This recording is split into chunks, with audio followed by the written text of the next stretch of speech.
Alright, looks like we are good. We're good to go. Let's go, let's go. Oh. Okay, cool. Alright, so let's see what's on Hacker News today. Sheesh. What happens when your reservoir goes dry? Why should we acquire a ring? Okay, yeah, I might want to read that one. Build your own X. No convincing evidence that depression is caused by low serotonin levels. Okay. Taking things less personally. I think what I miss about working at Stripe. Okay, I could probably look at that. Python M pip. Quantum VM to accelerate research and learning. Okay. Oh, it's a Google blog. All right. Overview of distributed caching. All right, let's look at this. I think this one's going to be a little bit more relevant to you guys, actually. So in applications, hardware caches can be found in many places. Scalable systems require distributed caching. By caching the results of expensive queries, subsequent results can reuse them at low costs. Application caching serves in memory, improves cache responsiveness, query server, okay, blah, blah, blah. All right, storage of cache results requires little additional resources and therefore costs. Dedicated distributed cache engines are used for application level caching. Memcache and Redis are two of the most prevalent technologies. Yes. Essentially, both are distributed in memory hash tables for arbitrary data. Okay, I think this one's going to be the main takeaway. Just keep these in mind that Memcache and Redis are in memory hash tables or whatever it is. Data from user sessions and result database are constantly stored in cache. Application services see the cache as a single store, and the objects assigned to individual caches are based on the keys. Okay, so it's like keying cache, sure. Cache hit occurs when the content cache returns, blah, blah, blah, sure. So this is just cache hit and cache miss. Can be invalidated expiry time based on time to live, TTL. Alright, the cache will be flushed periodically. Application caching can boost throughput, introduce latencies, and improve application responsiveness. Yes, cache rate should be maximized. Cache hit miss rate minimized. Anyways, a cache MIP, the cache needs to be fulfilled by query database or downstream services. The cost of a cache miss can negate cache's benefits. Okay. And contract. So read through cache. By access the cache, application fills all the requests. Read through cache. Updates are always written to the application. Okay. Right behind cache. Okay, so read through, write through, and then right behind. Alright. The application does not wait for the cache value to be written to the database. Caching increases service responsiveness, but all can lose updates. Okay, so this just means that hey, you don't want to wait for the write to cache to occur before you get it back. So that's fine.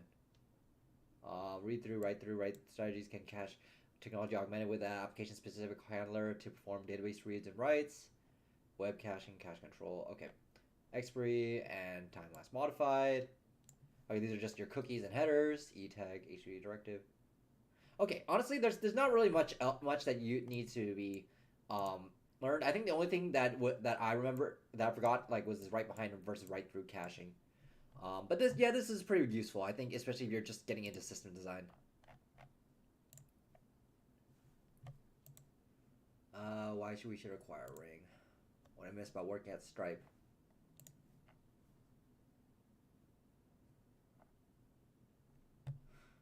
Okay. Yeah, if you guys have any questions, let me know. Just feel free to post in the chat. First 5 years of company, first 5 years, first 5 companies. Join Stripe, office quiet.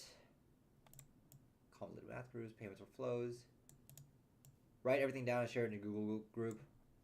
Increase the GDP of the internet. It was a little abstract, but believed in it to recite with pride. Okay, very nice. People sat with whoever was around. Stayed for dinner every night. There was something good. No way to go home before your neighbor was. Okay, that's fair. Thank you for your patience, mess. Too presumptuous. Sending meetings notes was a privilege, not a chore. Documentation for the win. Okay. Trying out my work. Once CFO comments on it. I used the word retrospective instead. And a lot less morbid. Yeah, I guess so. I could meticulously, but one we critiqued. Okay, everything seems like it's very, very hardcore and very nice so far. Felt like magic, deep thought, crank behind everything. Over my subsequent half dedicated work at Stripe, the company 10x in size and impact of relentless blah blah. Yes, relationship with the coworkers keep getting deeper. Good. Okay. Take notes on how to build the company. I became obsessed with reading and talking about how the company cultures come to life. Raised my hand to play a role in many of Stripe's culture shaping initiatives, integrating newly acquired teams, driving first inclusion principles. Da da da da. It's all okay. Turned out what I began working on Stripe Press, books publishing arm, advancing ideas in progress. I studied how ambitious organizations known for having strong cultures build theirs. Okay. Hundreds of books.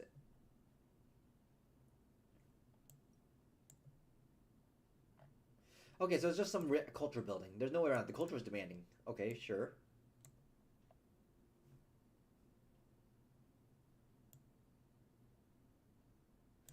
Grab a colleague for a calm down lap after the office. Once my manager asked me to reconsider the vacation, I've been planning to because my team needs me. If you go, who will cover your work? Regular work, 15-hour days. Yeah, I think this is pretty common for a lot of startups, actually. Sorry if you guys...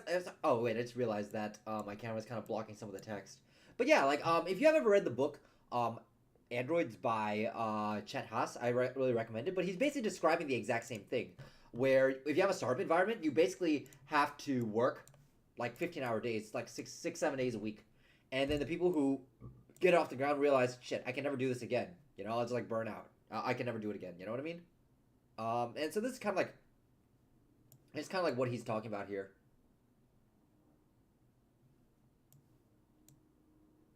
It's like, but I guess I've heard a story of how the sales team ordered a bunch of pizzas for the office when they realized that we were going to be in for another late night. I guess I am surprised because you're the third person to mention the same thing today. I can't feel... Okay, this was pretty poignant. Lately, I can't help but feel Silicon Valley has lost this culture. I don't hear people talking about work this way anymore. Maybe it's for the best, maybe it isn't. I don't know. I've always liked this kind of culture that everyone should do it at least once or twice in their life. Cycle out and then come back into it. That's basically how you learn and grow in a lot of technology companies. And that's how you basically become a better engineer. I personally don't think that coasting on privileges and on the work that other people have built is the best way to handle your career. The shift for remote and hybrid work isn't doing anything in our collaboration. Coordination overhead is through the roof, yes. This is, to be honest, I wholeheartedly agree with the sentiment. I've had to basically drive up to SF myself and spend like, an hour drive there, hour drive back. Not because like I was forced to, but because, I needed to in order to get shit done, in order to coordinate, in order to do XYZ stuff.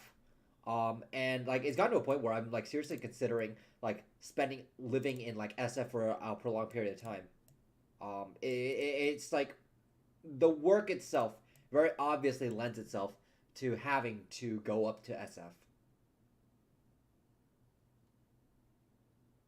So I don't know. I think this hybrid work is here to stay, except for the fact that I think that it should be very obvious that people need to really go to the office at some point. It's like if you're doing anything significant, you need to go there. And so I'm not simping for like no corporate culture or anything like that. If you're like some product engineer who is already fully like on board and you're just doing the same shit over and over and over again, you don't need to go to the office. I'll tell you that much. But if you're doing like something that requires like coordination, you don't know what is next or what needs to be done, then you kind of do need to be in the office. I think that's really the way it goes. All-consuming culture from a place of dissatisfaction, mistrust, skepticism, and exhaustion. Yeah, this is like for a burnout sort of mentality. I think it's like if you spend all your time doing something and you get no results for it, you're going to basically burn out, and you're gonna realize why the fuck am I, why the fuck am I doing this? Why the hell am I putting in all this effort to get nothing out of it? I don't want to do this anymore. Why don't that happens? I think that for a lot of people, it's just the nature of capitalism, really. There can only be a handful of winners and there are a lot of losers, and that most of the opinions you're gonna hear about like this hustle or whatever, working really hard, is gonna come from a place of negativity from people who have like failed over and over and over again. But statistically, that's going to be most people, and I don't blame people for having that opinion. But I think that if you put that idea and what people say into that context, it makes a whole lot more sense. But I do think work can be a source of real meaning in life. I personally wholeheartedly agree. You know, once your neighbor starts signing off at 3:30 consistently, it's hard not to do the same. I agree. If your manager is not leaving till 9 p.m., you're not leaving till 9 p.m., and that cuts both ways, right? On one hand, it means that you will work till 9 p.m. and get more shit done. On the other hand, you start resenting people for doing that. Why the hell are you working so hard? It's forcing me to stay here when I don't want to. And especially if there's nothing to do here, you know? If you have your own exercise hours and wanting to do stuff, then you will, like, you know, you are going to want to do that, but then the culture, the people you're around, that just straight up influences you a whole lot more. And it overrides that. It turns your brain to mush. It's like, if you read I think Charlie Munger's 24 Causes of Human Misjudgment or whatever, has a paragraph on this. I can't remember. Like, it's like like when your brain melts due to authority, and authority can be seen as like either your boss or everyone around you. So it's like your brain turns to mush, and you have a human tendency to want to do what other people are doing, but you will resent it as well. It's the two selves that are arguing against each other. So that's what I have to say on it. I think that you should be. I think people who work this hard, and I'm also talking about myself, they should really work on something that they're gonna not regret failing at. It's like, even if it goes south and goes to shit, as long as you get something out of it, and as long as it's what you want and more, then I think you should do it. I think minimizing regret is a great heuristic for doing stuff like this. So anyway, I'll send this in the chat for people who want to read this. But it's 8 p.m. now. Let me bring on my client. Matthias actually asked, nowadays do you work in hybrid mode? Yeah, pretty much. I actually spend a lot of my time online, actually. And I show up occasionally to the office. But I think that if I had a choice and I could spend, you know, if I was like, let's say the office was like 5-7 minute bike ride away from me, I'd probably go to the office every day, or at least like half the time, because, you know, like, the projects I'm on kind of require that. A lot of companies here in Brazil are adopting this hybrid mode where workers need to go to the office at least once a week. I think that's pretty reasonable, especially if you're doing something important. If you're not doing something important, then you don't need to. All right, let's bring him on and see what's up.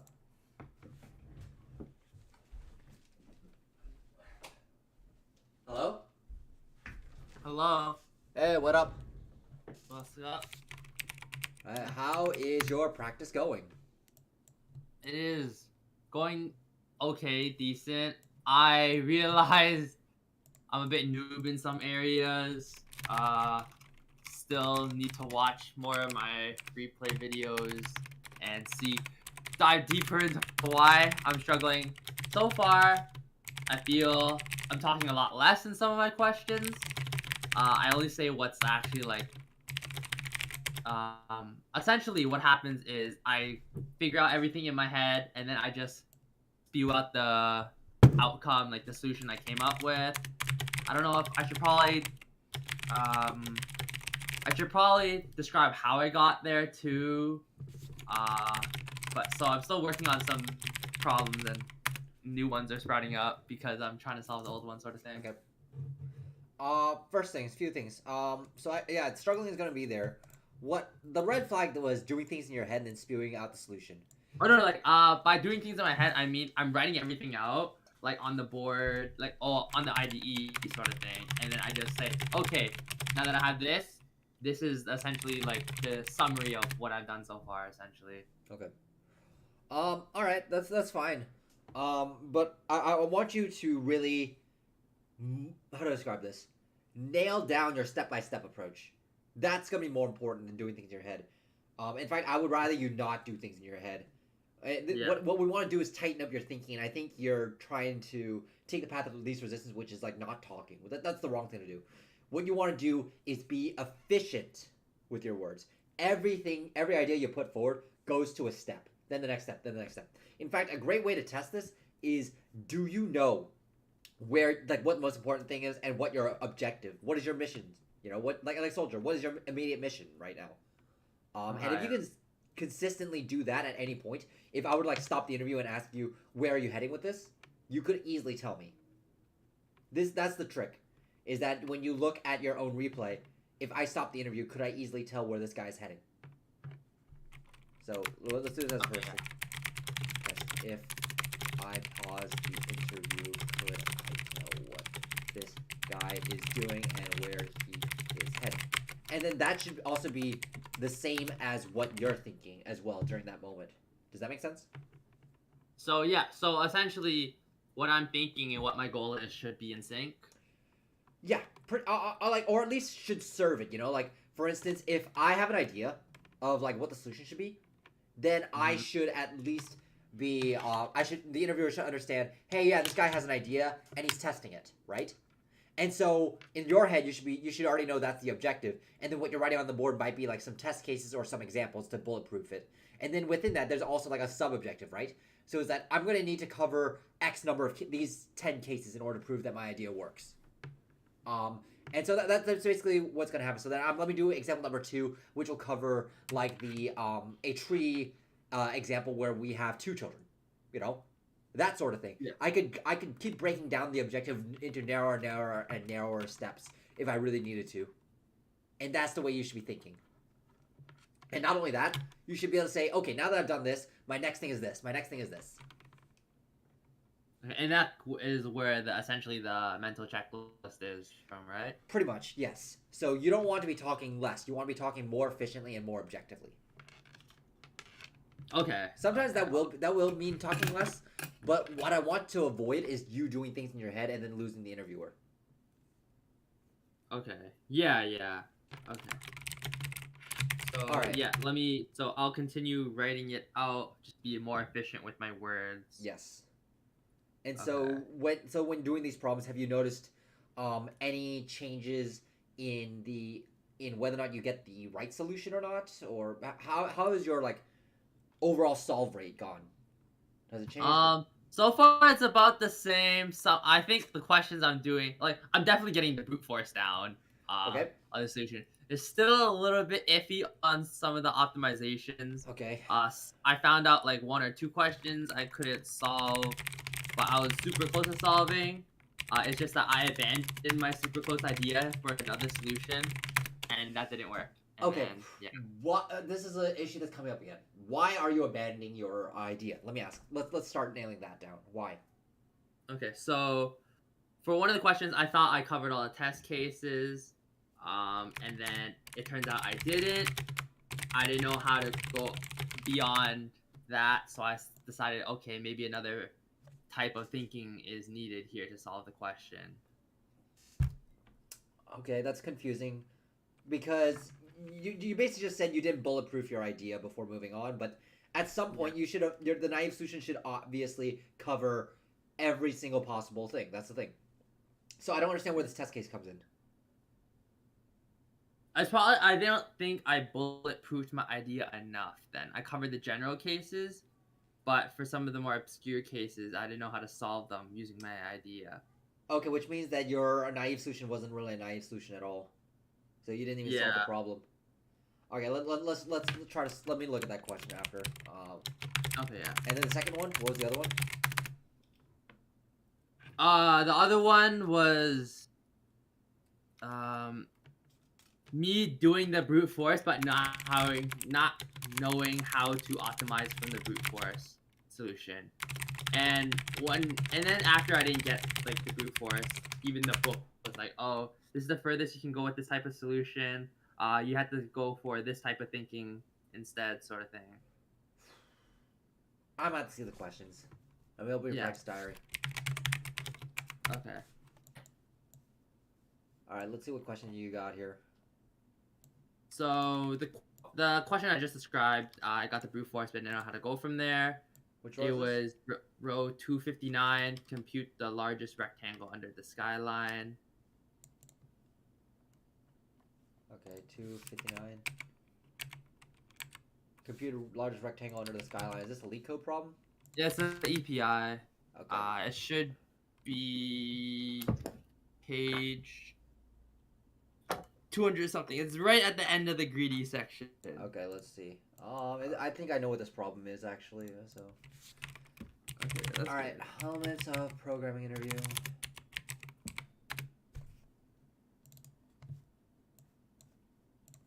Okay.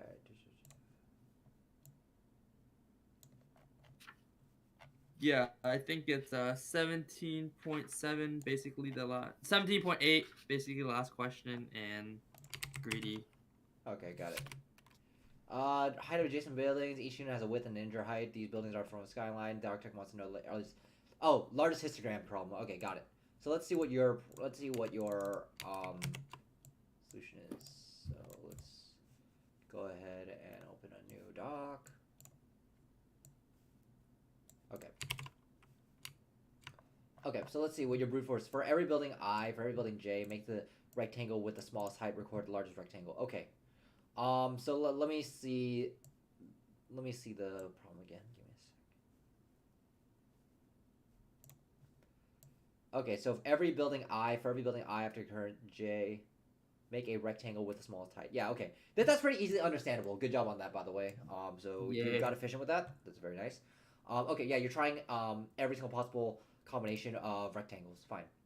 Inefficiency, not reusing old work. Good call on that. But then now the question is, if you're not reusing old work, the question now becomes, how do you reuse the old work? So you're Yeah, saying that's that where you I didn't. got stuck on. Okay, so Yeah. the question now. So when you said question one, you didn't cover all the test cases. What do you mean? Is this one that's not all Oh the no, test this is cases? not the one where I cover all the test cases. I got the brute force. This Okay. covered all the test cases. The other one that didn't cover the test cases was the question right after this, row 260. Okay. So the question. So the thing is that you want to be able to, when you look at this problem, right? The Yeah. thing is that you Yeah. want to probably look at, okay, why can't I reuse a previous solution? So let's say I'm at I'm looking at the diagram A B C D blah blah blah. Let's say I start at B, right? Okay, yeah. And then I go to C. My limiting factor would just, the reason why I had to drop this area, the rectangle, is because of C, right? Now if I go to D, it doesn't matter. I would think to myself, okay, a D is like high, medium, or like above B, below B, above C, below C. I would try those combinations. Yeah. So basically, it would just be me throwing eggs against the wall. Like, why can't I reuse this? And turns out, as long as D is as long as D is above the lowest point, it doesn't actually matter, right? Like, Yeah. if D is like 4, the area of the rectangle is not affected. It's only when D is lower than C that the area of the rectangle is affected, right? Yeah, that makes sense. So in other words, if I, and then let's say I go to E, it doesn't matter again. Same thing. In other words, what I can do is I only need to take the rectangle, but as it keeps descending. That's the only limiting factor. So in other words, if let's say I take A, right, and then I go to I include B in it, right? Well, I know my area is going to be 2, right? But if it's greater, and then 2, C, my area is going to be greater than that, and then I can. It doesn't matter if I take away A. Wait, does it matter if I take away A? Maybe I'm not explaining this. Wait, hold up. I'm not explaining this right, but the general idea is that I can do this in one pass, or I should be able to do this in one pass, with the decline being the limiting factor. Yeah, that makes sense. Yeah. So the question now is, okay, well, what is that going to look like? So then I would try every possible combination of, okay, B, C, and an A, B. Well, I think pretty much represents all the possible combinations I can get. So if I just took a subset of this entire problem and said A, B, C, the largest rectangle would be 4, with A being 3. So then if that's the case, then I would say, okay, you start with one rectangle, right? And then if the next rectangle is greater than the previous rectangle, you extend out this rectangle, right? Yeah, greater or equal, yeah. Okay, and then after that, you extend the next rectangle, and from B to C. And so you just check if A to C or B to C is greater, and if that's whichever is greater, you just take that one, I think. I could be wrong, but I think that's pretty much what you want to do. Is that about right? Yeah, that's generally how the book described it. Yeah. Right. And so you see how I was able to kind of build up that argument. All I did was take all examples that were representative of all the possible combinations there were, and then just try to work with that, try to finagle it until I get the actual answer. Okay. So in other words, there's overlapping situations, right? Yeah. And that's all I did. I identified the overlapping situations and realized I could probably do it in one pass because some of the histograms are inconsequential. I didn't come up with the decline idea. I should have come up with. I don't know how that didn't come up for me. I guess. Well, the question is, why can't I reuse these? It's like I'm redoing a lot of work. Yeah. Why do I need to reuse them? or why am I or why are they being redone? That's the Okay, question you yeah. ask yourself.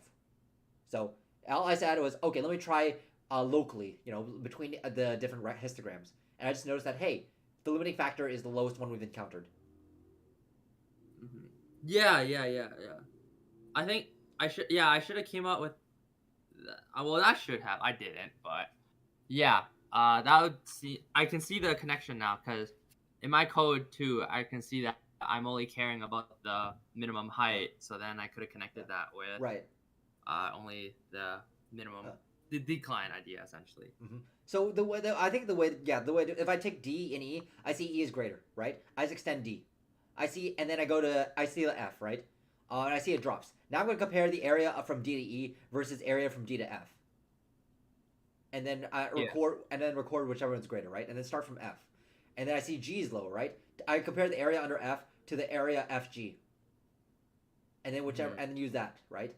And then G to H, etc., etc. And then if it's greater than, then I start comparing from H or G. Yeah. Something like that. Yeah, like just get the lowest rectangle, the rectangle that's lowest or Uh-huh. equal to the current rectangle to the left of you and to the right of you, Yeah. essentially. And then like the moment that I think I can compare like the my candidate and then my current one, and the moment the candidate takes over as the largest amount, then I will use that. I think that's basically the way to do it. And of course I'll test this, but this is the way I came up with the idea. Yeah. Let me see I'm pretty sure I'm right though. Actually, let me look at the code. Replace buildings with the same height by the current height. This is ensure that later buildings will have the correct left endpoint. Iterating. Let's see. So for every element height dot size, I plus plus. Yeah. So integer heights. If the pillar indices is empty and I less than the sizes and I equals and the heights are equal, replace earlier building with the same height by current building. So then if the if we can iterate further and the heights of I is equal to the height of the next one, so then you will remove the pillar indices and then add the current element, right? So, okay. And then you'll iterate to the height sizes. Instead of hitting, we can uniformly handle the computation of the rectangle area underneath. So you're going to iterate through the pillar indices, or is new pillar or reach end. And new pillar is controlled if the current index is less than the height size, so which means that if you're in bounds, then the height of the current element has to be less than the height of the next element that you're looking at. Yeah, so it's exactly the same thing. It's exactly what I described. It's just more algorithmy. Yeah. And then area underneath that. Okay, yeah. So you see, like all I did here was just take the local, just break down even further, more granular, what is overlapping and what is not. Yeah, like you essentially went from okay, why can't we reuse old work? Let's try with these basic test cases, see what works, how I can utilize it to make sure we can reuse old work, and go from that. Not even that. The whole objective here is okay. I want to get the maximum the maximum rectangle size, right? Yeah. And so the next question is okay. Why can't I reuse this? So the basic question we need to ask is what is first controlling our area of the rectangle? Oh, I just tried a few examples and said, oh, it's the lowest rectangle that we've encountered so far. So it's a combination of that observation and it's the objective, right? It's not immediately obvious why I can't reuse the previous work, or even if I did, let's say I work backwards from there, right? Let's say if I go from BCD or DE, CDE, why can't I reuse that? Why do I need to calculate CDE and or DE? Why can't I reuse C or so on and so forth, some shit like that. Yeah. Okay. Yeah. Yeah, is there any difference between BC, BCD, BCDE? It's just extending the area. It's just extending the height at C, because it's the lowest one we've encountered so far. So based on that, if it's the lowest one I've encountered so far, the subsequent values D and E, as long as they're greater than C, don't matter. Yeah, that's true. Yeah. No matter which way you cut it, it's just looking at why what is controlling the thing I want. Okay. Anyway, not to belabor the point. But that's something you're gonna need to put in your toolbox, and I highly suggest you take notes on what I just said. Okay, yeah, I'll rewatch the stream again after. Yeah, but make sure you have your notes out, because like I can say stuff, I can put it up here, but it's up to you for you to really apply it. All right, next one. Okay, yeah. The next one is just the one after this, 260. Okay, 260. I thought it's a lead code question this time. It's not a how do you call it? It's not a EPI question. Okay, still abandoning the idea again. Okay, I see that. Let's see what the problem is. Yeah, for me, I found it like, okay, am I going with the right idea or the right approach? Do I need to go for a different approach?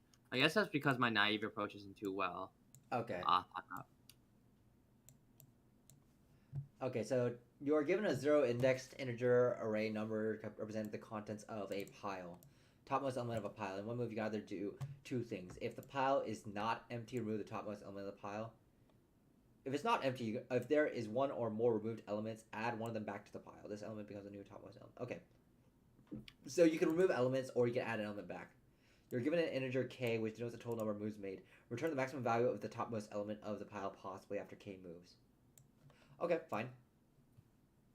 So then, so in other words, you have k number of moves, where you can either remove or add elements back into the pile, and you want the top, and your goal is to make sure that the top element is maximum.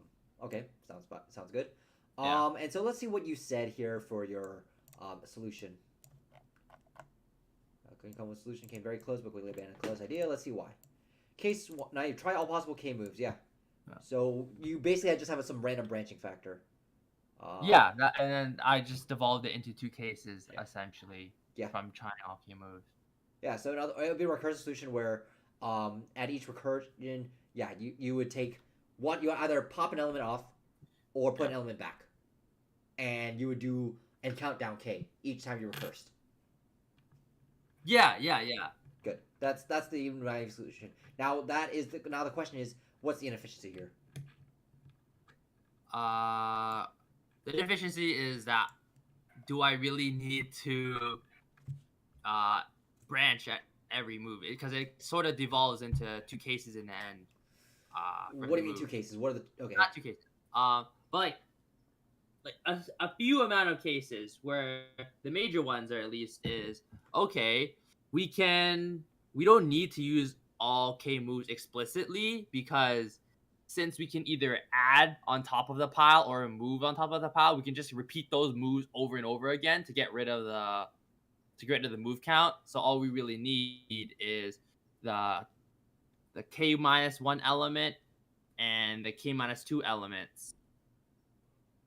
And then you go to either of those cases, which is the max item, the topmost element will either be the k minus 1 indexed element or the k minus 2 k plus 1 indexed element essentially. I kind of understand what you're saying, but you could have explained it better.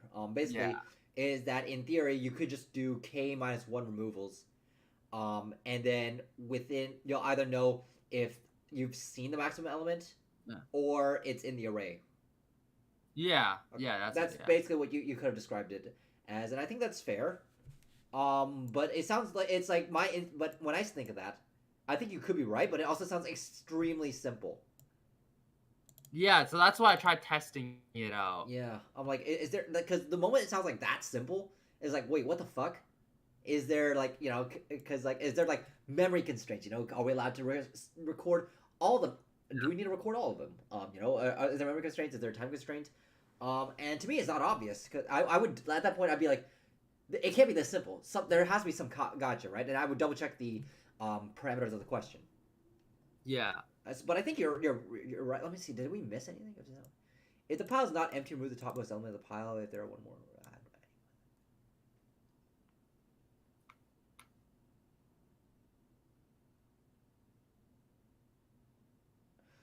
yeah. The thing. So I would say, okay, now that idea is right. The only problem is, let's say you remove all the elements, right? And then let's say in situation 1, The maximum element is in the array, right? Yeah. And you still have one move left. Mm-hmm. That forces you to put an element from the pile that you've taken out back onto the array. If it's okay, yeah. If the maximum element is if we only have one move left and the maximum element is in the array, still it has to be the k minus k element or k plus one element, because even if we remove the first k elements, we can never get back to that element behind if it's after the kth element. We can never get the maximum element if it's after the kth element, essentially. So we only need to consider the first k elements of our array. Okay, I mean that is technically fair, because it's like you'll never be able to get to it. You'd have to remove it anyway. I think that's a fair argument. So I think your idea is right. The question is, what did you? I see why you thought it was DP, but the solution was greedy. Yep, I know why you thought it was DP, because you thought you could reuse the states. Yeah. I understand. Yeah. This is where, like, hey, wait a minute. This is like where you misunderstand some of the characteristics. It's like, well, in this case, technically, yes, you could solve with DP, but it's like if there's something far more simpler, you could probably just do it with greedy. Yeah. I understand. It is like one of those like red herrings where it's like, hey, it's like you have the characteristics of the problem, and it matches up perfectly with the dynamic programming. And I think that was actually literally the first thing I thought of. But then I realized, wait a minute, it can't be like that, because it has to be something simpler. There has to be some simple matter of fact. But that's only because I have the instinct for it, and you kind of were gun ho and happy about, oh, it matches the characteristics, let's go with it. Yeah. Because originally it was like, okay, since my greedy solution didn't work, should I just? It seems to be matching DP, so let's just try that instead, sort of thing. Okay. That's fine. I would say that in my mind, I probably would have done the exact same thing if I didn't accomplish the greedy. If greedy, like, if I tried it out, and greedy seemed to like fuck me over and like, it's not working, I would have gone DP. I would have done exactly what you did. So don't feel too bad about it. But the thing is that when I look at it, I try, and let's say I go down the DP route, I would think about, okay, well, what are my dimensions, right? It would be the state of the pile. That would be one of them, and the number of moves I have left. The problem with that is that the way the pile and elements that have been removed and whatever is like so very, very, very complicated. Do you understand? Yeah. It's just like, it's not super obvious to me either. So like, let's say my array is like 1, 2, 3, 4, 5, and I'm at K5, right? The K3 or something like that. I remove one element, that's K2. And now I have to find a way to represent the number of represent the pile and represent the number of elements in the array, which is the negation of the pile, and then the k number of elements I have left. I mean, the k number of things I have left. And to me, it's not obvious how to represent that state. Mm-hmm. I mean, and let's say I what's it called? I sort of found a way and said, okay, let me map it in terms of whether I remove or add. So I have some string that represents all the all the fucking moves I have made so far. Well, it still doesn't help because, if it's add, remove, I don't know what I added back. It could be the element at, array pile 1 or pile 2, pile 3. So in other words, if I try exhausting all my options for dynamic programming, I would have come to the conclusion this is way too hard. And that would have gone back and doubled it. I would have said, in order for me to do this, I would have gone back to greedy. Do you understand where that logic comes in? Yeah, but I think for me at least, it was like, what constitutes as too hard? Is it too hard or am I too dumb, sort of thing? Oh, that's where your practice comes in. You need to believe in the practice that you did and your instincts, and that's and sometimes your instincts are wrong. It's going to happen, but if you train those instincts better and better in practice, it'll be less likely that you get those mistakes. Like a really good story actually, and I'm going to detour this, but I think it's like very, very interesting, and especially for people watching the stream. So, people say Warren Buffett's Apple investment was his only tech investment, and it broke his rule, and yada yada. It was a great investment, whatever, right? Like I think fucking 36% compound annual growth rate for Apple from 2016 onwards. Now worth half of Berkshire's portfolio. Everyone's applauding him for that, right? What you don't know is that in 2011 he actually made an investment in IBM, and it took him 7 years to realize it was a mistake. So so he said literally the same thing. It hit me between the eyes. It was so obvious to invest in IBM because I think that they can, adapt to the new culture, the new tech culture that they've done it so before in the past. They've been around for 100 years because they've been able to innovate, blah, et cetera, et cetera. So I'm gonna bet on that again, and he was fucking wrong about that, right?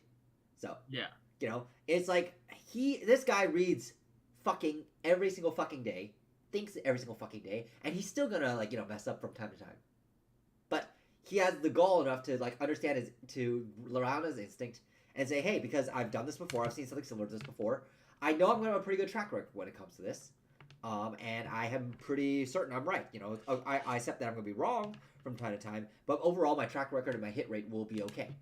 So in other words, your instinct might lead you astray once in a while, and that's fine as long as your overall hit rate across any other, as long as you consistently knock it out of the park, you can get that one little error, and it's even more forgiving than investments. Investments is the entire fucking market is against you, right, or with you, and you can never tell if you're really right or wrong or you're just lucky. Until literally 10, 15 years afterwards, and you look back on it, it's oh yeah, this was right, this was wrong. The good news here is that you're dealing with a much more limited environment, which means that if you are logical and reasonable about these things, the interviewer, is there to help you and can help you as long as your logic is very easy to understand. And so he can even help you. Imagine if Warren Buffett had some magic fairy that said, hey, I understand your thinking, but I think you're wrong. I mean, in this case, that's Charlie Munger for him, but, but in this case, imagine if Charlie Munger had the fucking, what was the Oracle and fucking, Cassandra, and literally told him that he would, or tried to hint to him, hey, maybe you shouldn't have invested in IBM. And let's assume that, he's right, 100% of the time, or some shit like that. Yeah.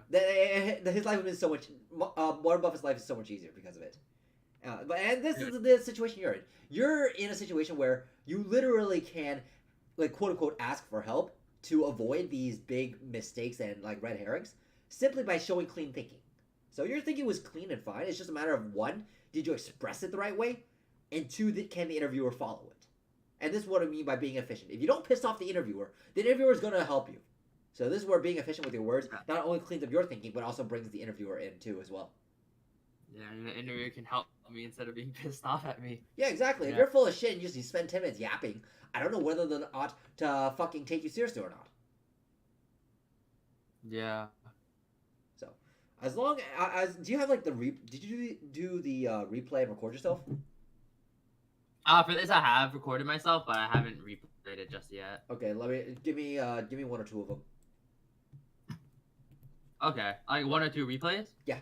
I want to watch those because I want to make sure that you're expressing the ideas correctly. Alright, let me bring up... So I uploaded one. Let me send you the link to the drive again. Sure.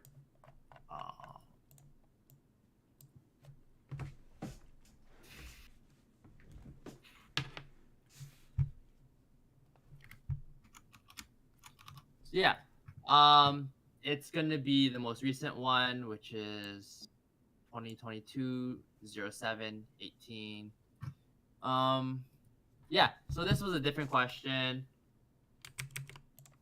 So as this is a different question than the current question we're doing, the maximize the topmost aftercare elements. Okay. This one was the gas up problem. It's an EPI problem, but I think it's also on LeetCode. All right, let me actually watch this, and just to make sure I can I'm basically it's just gonna be the test of, are you pissing me the fuck off? Yeah. Okay. This one was me kind of being silent in it though. Okay, that's very bad. Yeah. It was mostly because at first I wanted to find out a variable, a certain variable that was needed for my calculations, but I couldn't really find it anywhere in the description. It turns out they had it as a variable name inside the code, and also on a picture. I tried to find it through the text, the variable I wanted, but it happened to be in the caption of a figure that they gave, and inside the code, and I didn't really pay attention to that. Okay, that's fine. Let me just watch this, and then I'll give you my thoughts. All right, let's see. Yeah. I don't think I got the optimal solution for this one. Yeah, hold on. If you talk, I can't tell if you're talking or the video's talking. Give me a sec. Okay. Go with the question. In the gas out problem, number of cities are arranged on a circular road. You need to visit all the cities and come back to the starting city. A certain amount of gas is available at each city. The amount of gas summed up over all the cities is equal to the amount of gas required to go around the road once. Okay. Your gas tank has unlimited capacity, capacity ample if you can begin at that city. With an empty tank, refill at it. You can begin and then travel through the refilling at each and return. Given an instance, how would you efficiently compute ample city?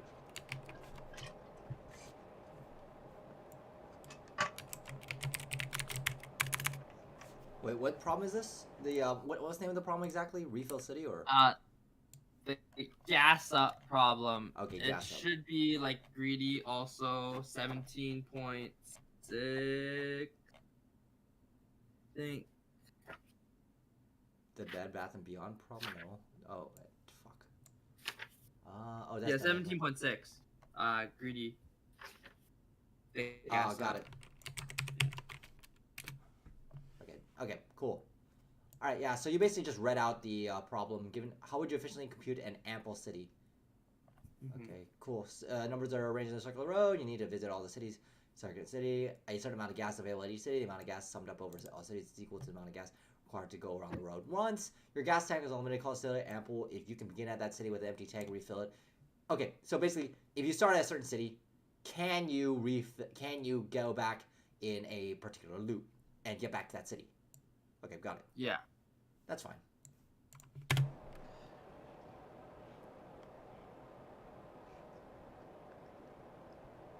The input is given in the form of 2 arrays.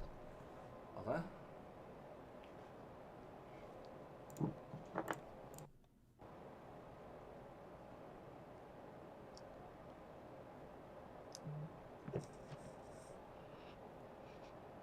Think about starting with more than a track it, I guess.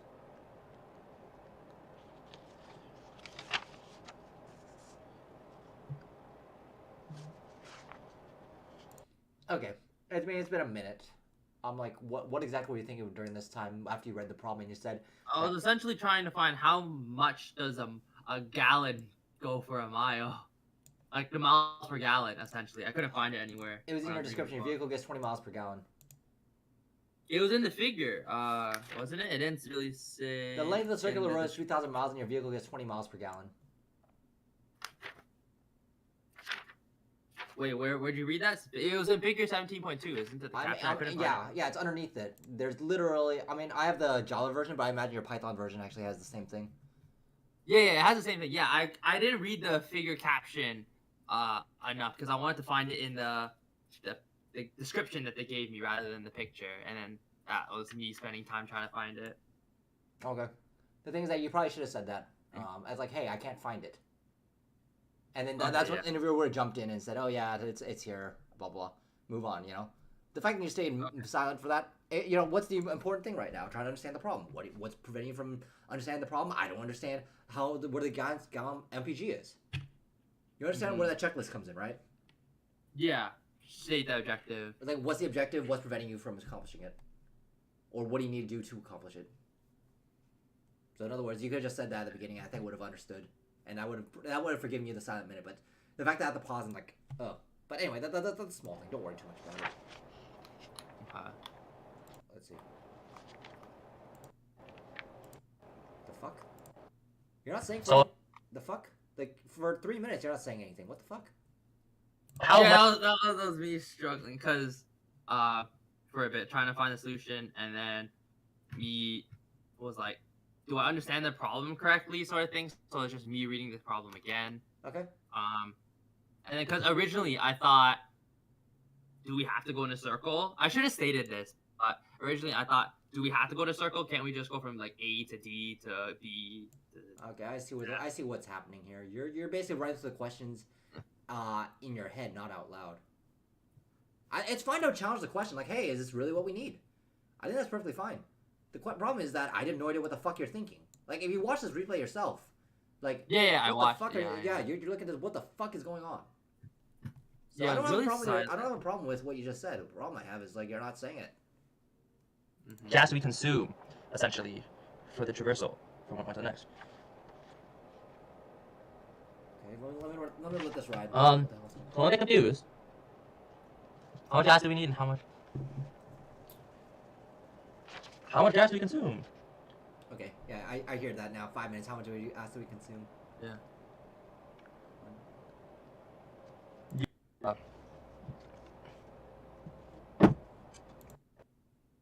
Okay, let's see. Around the 7-minute mark. Just look at is the when commercials, right? Yeah, finally yeah, time yeah, out. I should. Right? Okay.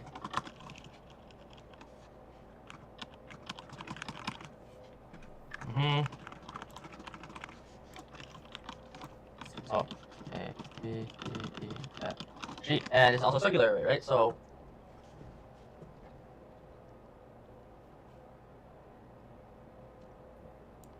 my first thought is, okay, how to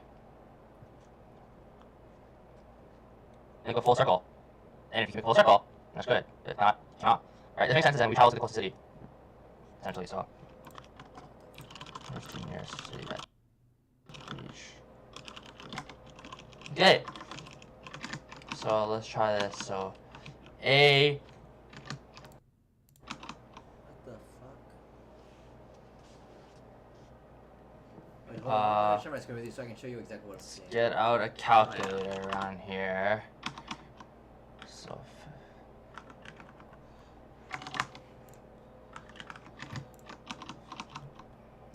So yeah, at A we have. Okay, at this point, I have no fucking idea what you're doing. Yeah. Does it like? Okay. Yeah, I think you Yeah. should watch this part yourself. And I don't know if you heard it, but basically, I have no idea what the fuck you're doing. I Yeah, think what you're trying to say is you want to, for every single city, just try to go in a circle. And- Yeah. That's it. Yeah. But you should have said Try that. And because this, even when you're writing this out, I have no fucking idea what the hell's going on. So you already lost me. Yeah. Yeah. I think I probably should challenge myself when I wrote traverse to nearest city at each city. Like, what exactly does that mean? Mm-hmm. Like, the moment you said it out, I think if you actually just said those words, you'd be like, wait, that doesn't fucking make sense. And if you caught yourself and re-explained it, I could have forgiven that, you know? That's fine. It's just the fact that you did it on your... I think the key is that you did this in your head instead of just trying to speak simply. And that's kind of going against like what we're trying to do here. I want you to be able to say these thoughts and then be able to speak them simply and be able And to use them. efficiently, yeah. All right. 1,000 miles on us. And then we travel to B. What? No, the rest is just me trying out the example and dealing with the conversions of miles to Can't gallons. make it, alright? Can't make it. Yeah, can't make it. Fine. We have 100. F is.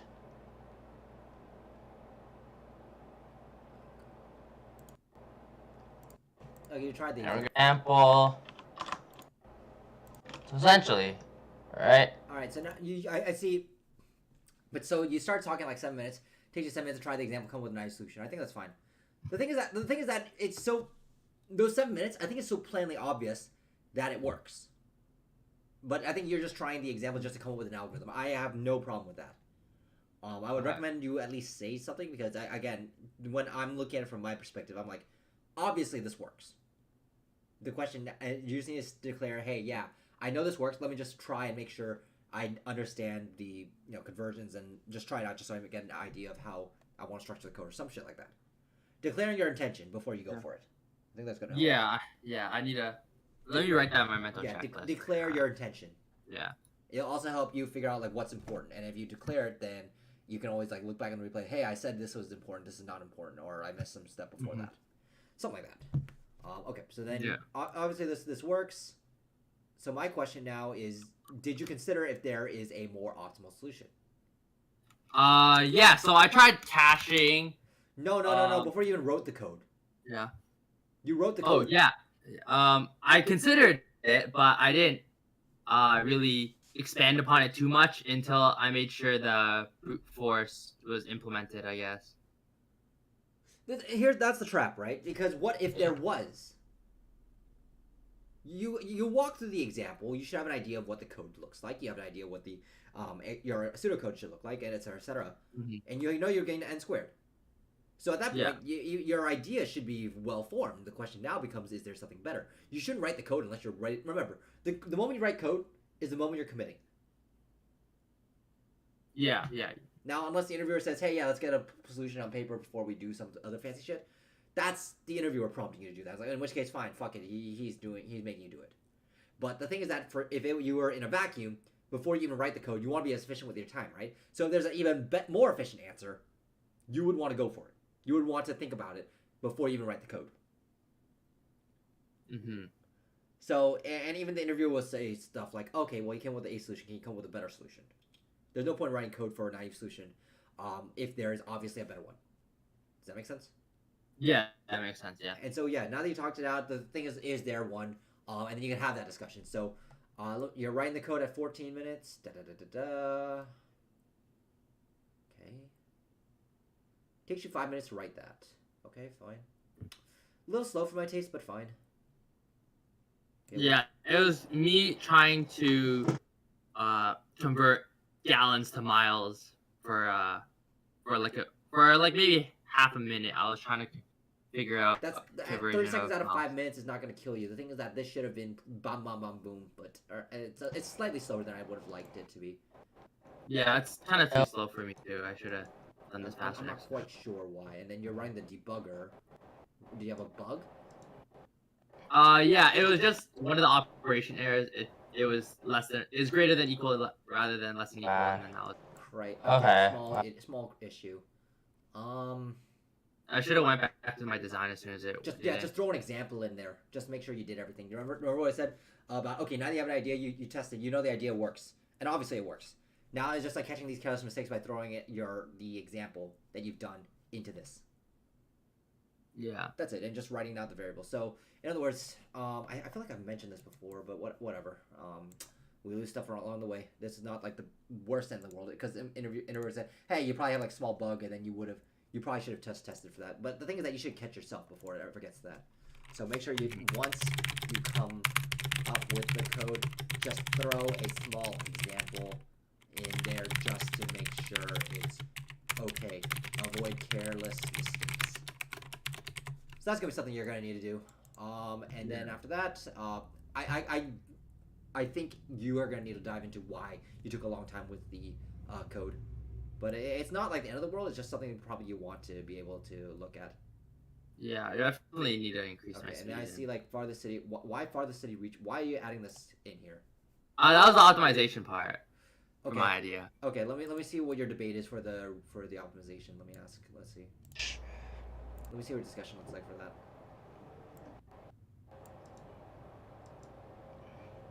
It should be around the. Yeah. I'm at 22 minutes. How far are we? What the fuck? Oh, I don't think did I explain it? No, I'm not hearing shit. So there's no explanation there. Yeah. Okay.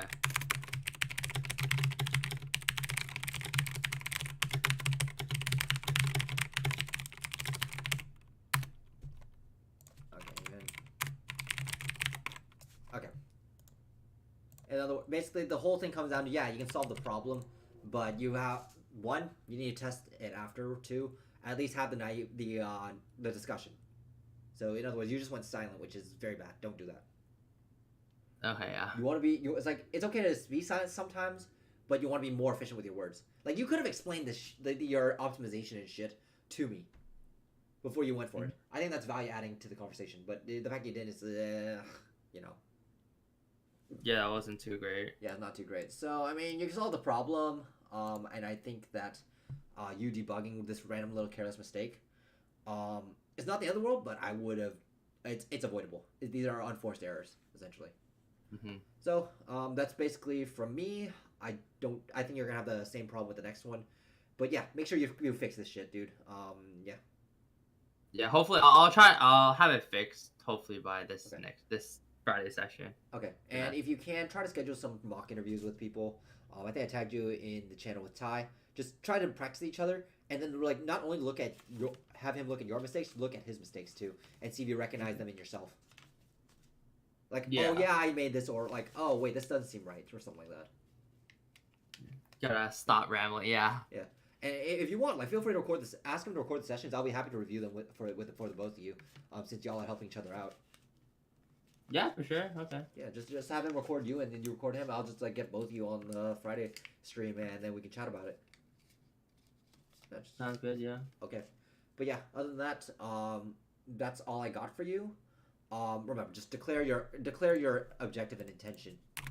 Declare your objective intention, and then after the problem is solved, look back and make sure it was correct or not to go after that, or if it's like efficient, led you down the right or wrong road, etc. How do these decisions basically play off each other and get you to where you are? So that's basically all I got. Any final questions? I think that's it. Yeah, declare the objective and intention. I'll rewatch some more of my videos. It doesn't. So yeah, I did mess up on some of the questions. Could we look at this other question? Yeah. Path with minimum effort. Okay. Which 261. 261. 261 path with minimum effort. Okay. And it's a LeetCode question. Okay, LeetCode.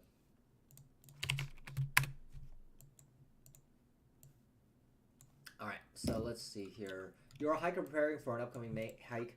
You are given heights with a 2D array of size rows and columns, where heights represent the height of cells. You are situated on the top left cell, and you hope to travel to the bottom right cell. You can move up, down, left, or right, and you wish to find a route that requires the minimum amount of effort. The route's effort is the maximum absolute difference in heights between two consecutive cells. Between two consecutive cells, and you just remember that. Got it. Top left to bottom right with the minimum number of efforts. Okay. And so here you're gonna have a. So okay, let's see what you did here. Okay, yeah. So it's a bit of a mix of two different approaches, but the commented out was my end solution. Okay, so let's keep track. Not of end, but using DFS. I mean, you could do it with BFS too. I mean, initially I thought BFS, but I ruled it out because how would the visited set be keep track of essentially? Okay. I mean, you just have a cache saying, "Hey, this like copy the matrix or whatever with that's booleans and say, hey, the cell's already been visited." Yeah, well, I said, let me look at the example again. So yeah, if we say that something's visited, another path can reach the same cell though with different effort. So it became a little bit. I don't understand. Why can't I just say I'm going one? BFS from 1 to 2 would get me to 2. 2, 8, 8, 3, 8, 3, 1. Can't I just have a 2D matrix that says the Boolean matrix that says, hey, this cell's visited, don't add it to the queue? But what if that's also part of the if it's the actual shortest path uses that same value though? I think the more a better example would be example number 3, is what I'm trying to say. So. What do you mean? You can see that, example number 3. Okay, let's see. Yeah, in the. Wait, so I can only travel on the greens? The green one is the optimal path. Okay, so why don't I just go from 1 to 2, try it out, 2, 2, 2, 1, and then just say, oh well, I've already visited 1. Oh wait, I see what you mean. You've already visited 1 already. Okay, so the way in my mind, the way I would have done it if I wanted to do this for effort is to whenever it's in the list. Let's put all the elements in the queue, right? And I do a BFS, right? I take an element out of the queue. If it requires effort, then I will do. I'll decrement it. So this 2 effort becomes a 1 effort, and then this 2 effort, etc. And then I move it back to the queue. So basically, think of it like a distance almost, or level or accounting, right? So in other words, the amount of effort it takes for me to go to the right one time, it means I can travel down the path twice. Do you understand how this works? So going right once means I can go down twice. Correct. Oh yeah. I see. Yeah, that's basically one way I would structure the breadth first search, because then it would still work. And I could just say if the cell hasn't been visited, then it still works. It still works out in my favor if I do BFS that way. Okay, yeah. DFS is fine too. If you couldn't see it with DFS, then that's okay. And I only tried DFS, but that was brute force, and that was a bit too much time complexity for leak codes. So yeah. I mean, I think that the DFS is perfectly okay, because you're just looking at the maximum effort. But you're saying you ran out of time on this. What the hell? Yeah. So mine was a bit the time. I essentially tried every single path all the way down to the target. Yeah. And I recorded the minimum effort out of all of those. Yeah.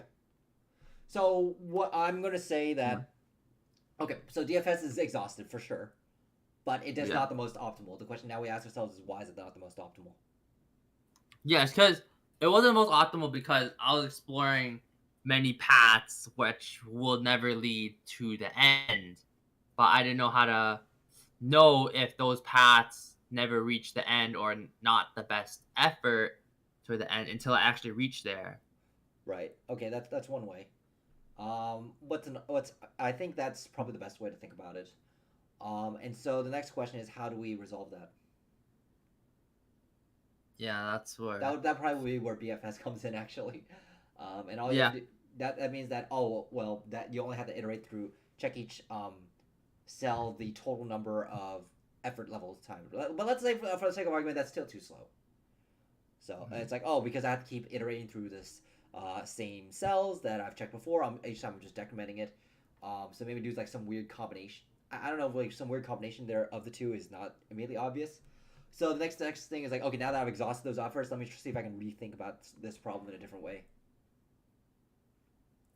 I was like, can I reuse some of the DFS stuff? Probably not. It's not obvious to me, actually. And so the next problem, the next way I would do this would probably be like, if it's level of effort, I'm thinking weighted Dijkstra's algorithm or like weighted graph or some shit. Mm-hmm. That's probably the way I would have thought of it. The reason why I think this is just because, okay, well, DFS time limit exceeded, right? And so what's another way I can model all this? Well, I'm traversing through essentially nodes. And so if I just model this as a graph, then I could just do Dijkstra's algorithm in one pass. And that would get me to, instead of doing like, what, is it n squared time? I think I could get there.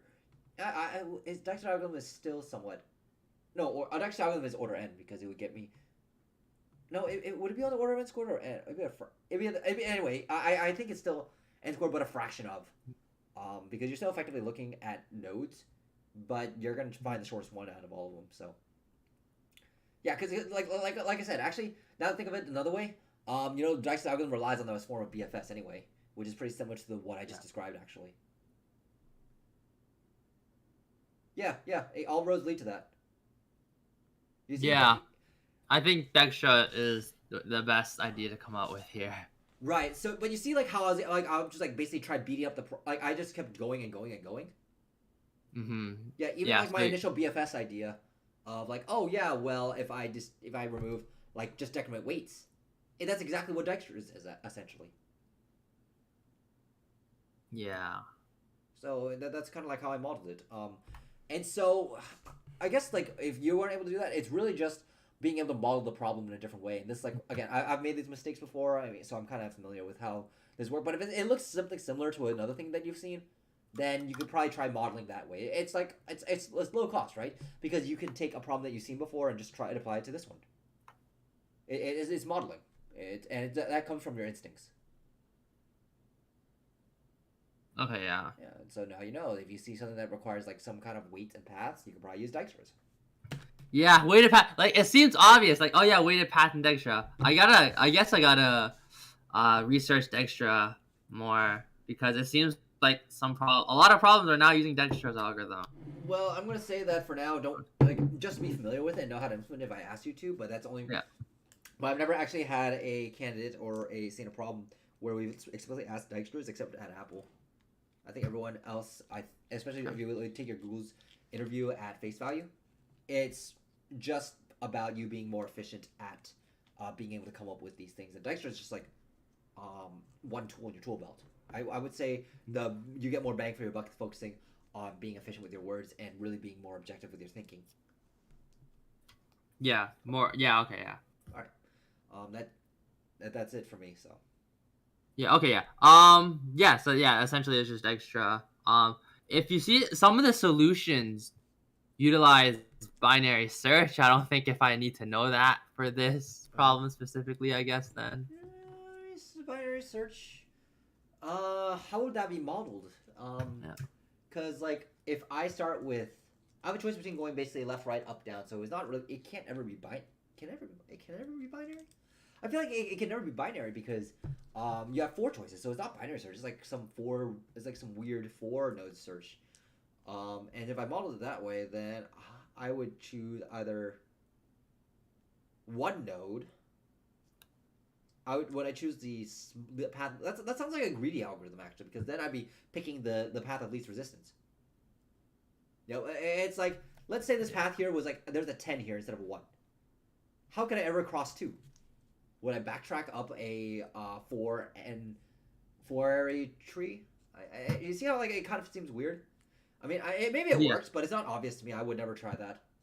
Yeah, Dijkstra seems a lot more simpler, more logical to think of. Yeah, but I think most interviewers are expecting that kind of logic. So. Okay. Yeah. All right. Anything else? I think that's it for me then. Yeah. After we went through that problem. All right. Sounds good. Yeah. Good luck with everything, man. And I'll see you on Friday or Thursday. Yeah, definitely. Yeah. Okay. Gonna go over. Yeah. Gonna redo the problem, the prep doc again. Make sure I state my objective. And be more efficient with my talking. Yeah, make sure your checklist is gonna be solid. Yeah. All right. Revise a little bit. Yeah. Okay. Yeah. All right. Sounds good. Take care. All right. Take care. Cheers, Edward. Bye. All right. Answer questions from the crowd. Hey, Sean. What's up? Osman asks, is there a place where I can get the checklist of things like clarify your intentions, etc.? Okay, well, first of all, I'm not going to give you the checklist. You have to build it yourself. And there's a few reasons. One, everyone's checklist is going to be different based on their experiences, based on their tendencies, based on the mistakes they're going to make. For him, it's like being more methodic and being more objective about the things that you're going to do is going to be a big one on the checklist. But for me, it's plainly logical for me to do that, so it would be redundant and very stupid for me to do that. To have that on my checklist, because we can just go on for days and days and days about like all the checks we need to do, right? For whenever we do a problem solving approach. No fucking point. For me to add stuff that is like plainly obvious to me but not plainly obvious to other. So everyone's gonna have their checklist, right? I think the best way to think about this is hold up. Let me get a book out. Give me a sec, guys. I think it's this one and got it. 2 books. 2 books here. One is the investment checklist. This is gonna have a shit ton. This has like a shit ton of ways of. Hold on. Let's actually bring up the full face cam. Give me a sec, guys.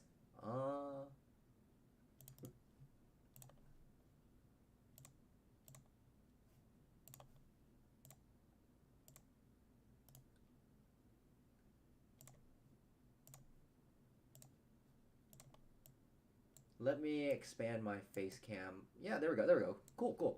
So let me show you something. So this one, investment checklist. There's a lot of things in there that are going to be like very, very obvious to some people or another. So let me open up this random page here. One of them says, be aware of the risks of a manager with a non-operating background. So in other words, like if you have, let's say, a engineering manager who does not have a background in engineering. Well, obviously that's gonna be very obvious to us engineers, right? But to maybe a businessman, it's probably not. So in other words, if I add that to my checklist, like, what the fuck's the point? It's very obvious to me. Like I'm gonna be aware of that shit. And when it comes to like problem solving for like leak code problems or any kind of engineering problem, it's gonna be the exact same thing. There's gonna be some things that are plainly obvious to you that that are not obvious to me, and vice versa. And if I show you that, like, I'll show you something. This thing right here. This is a list of what's called the checklist I have before I do anything at work, whether it's submit a diff, ask a question, etc., etc. I'm gonna do a quick look over of this, and I flip through this like at least once or twice a month, you know. And you can see here, like, it's constantly evolving. Even these are all notes from, like, let's see. Oh yeah. So this was, if you look at the date here, this was printed out at 4/20, right? And since that's been like 3 months since then, and I've added like a lot more to it. And I'm gonna update my doc with it later. But essentially, I have my own checklist of things that I need to do in order to make sure that I am doing the right thing. Am I asking a too dumb question? Am I not doing enough? And should I have checked down XYZ routes? Are these factors that I need to consider? The latest one I've added is for infrastructure change, is to be a lot more aware of whether or not your changes will slow down the infrastructure, like CI/CD pipeline, and will we be able to run this over several targets and invalidate states, and can we benchmark our changes on the CI/CD build as well? So being able to benchmark and prove your changes, you know, a lot of these are like variations of things I've written before, but I just explicitly add them, and then I'll synthesize them later. But I like having this explicit checklist because, you know, everyone says, oh, I'll remember it. Well, it turns out you actually fucking don't.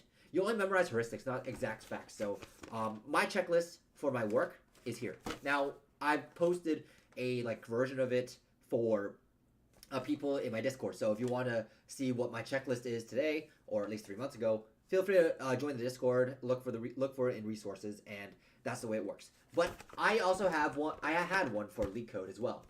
And so it's up to you as a person to really put in the work to understand where your mistakes are, understand what mistakes you're prone to making, and to build that checklist yourself. There's no value in me giving you one. The reason why is, like I said, you're going to be prone to some shit that other people are not prone to, and vice versa. And if you don't build that checklist yourself, you're not going to understand where your tendencies are.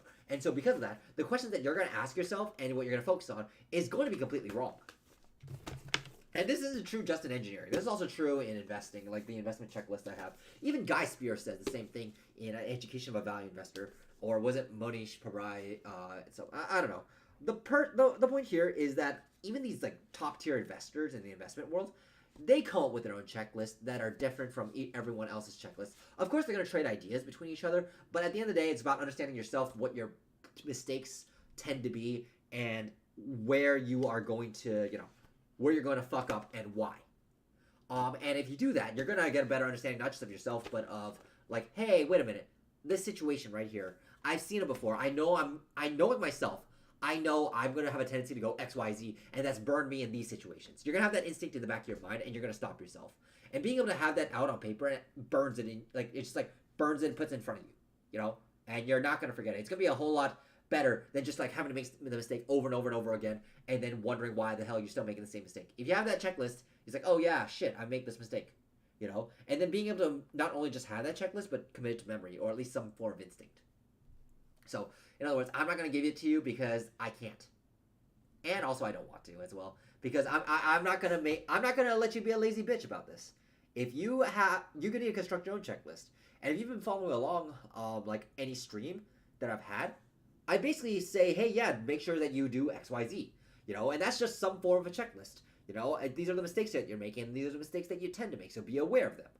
Formalizing it into a checklist is just the extension of that. It's like saying, hey, yeah, instead of me trying to remember this and make it happen, why don't I just write it down so I never forget it and Edward doesn't have to repeat it?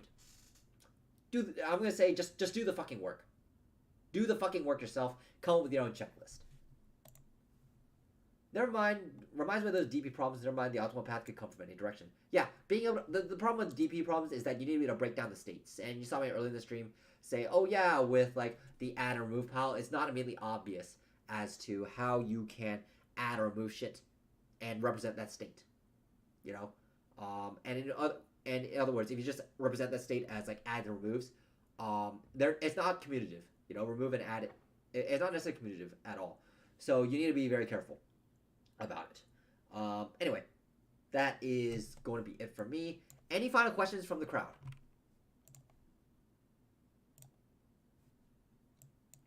I'll give you guys a minute if you want to ask me anything. Let me put on some Dota, man. I have not fucking played Dota in a while. God, like, how long has it been since I've last played Dota?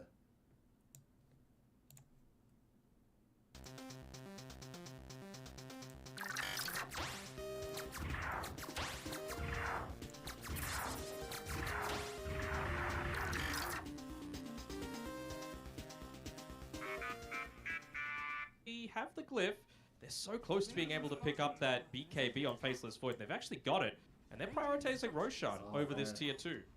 It's not the worst choice, but Zeus with I feel like they were in a Kaya position Wait, to take that That's a Roshan a thing? lot sooner. Are you kidding me?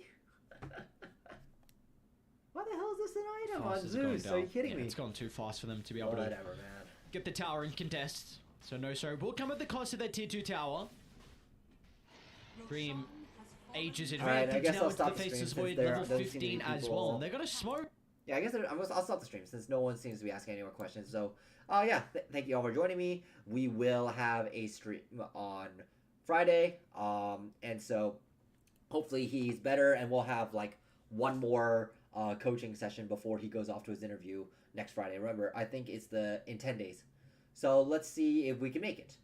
Daniel asks, do you ever create like a doc about the things you've learned from work, new frameworks, languages, lessons you learned in code review? Yeah, that's pretty much what this doc is, actually. That's what this checklist is. It's just like, hey, I made this mistake, and I'm going to add this question on. Although I should be a little bit better about, like, explicitly stating what those incidents are, to be honest. I never really do that. Partially because I'm lazy. I'm not going to lie. But I at least should remember the details of those, and I should at least have those incidents written down. I think it's a good practice. And honestly, I think that if you really want to like be super hyper efficient about your career, it's not bad.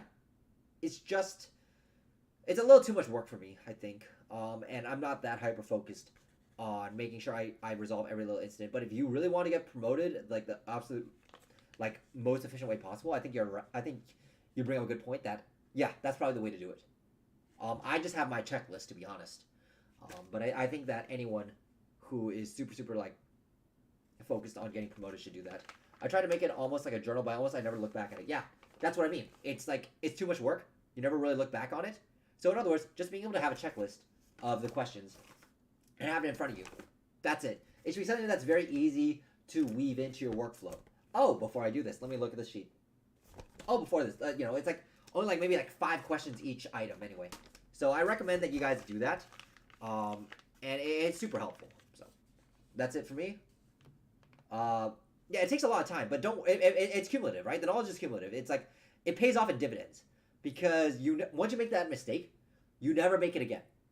And of course, and all this knowledge and compounds. Of course, you're going to learn the wrong things from time to time. You're going to, have the wrong question, and the wrong, the wrong way to deal with these things. But as long as you, like, keep trying, and then, get some feedback from people, I've shown my checklist to my manager and stuff, and he's liked it, and, like, it eventually, it compounds, and then, like, after, like, 2 years, you'll see it immediately, like, it just kicks in suddenly. Everything just clicks. So, if I had to describe it, it's like, do you want to compound at, 10% per year, or 30% every 30 or 40% every 2 years? But make it, like, lumpy, the first year you're going to feel like shit, but then second year, boom. It's just compounding the knowledge. Yeah, feel free to check in the checklist. But again, everyone's checklist is going to be different, and a lot of the things I write in there is not going to make sense. So I'm not going to answer really questions about my checklist, but I think everyone should come up with their own. So, all right, with that, I think I'm going to sign off. I need to use the bathroom anyway. So thank you all for joining me. Stream Friday night, 8 p.m. Pacific Standard Time. Thank you all for joining. Join the Discord. If you need coaching, book me at eachhandtech.com. Otherwise, have a good night, and I'll see y'all later.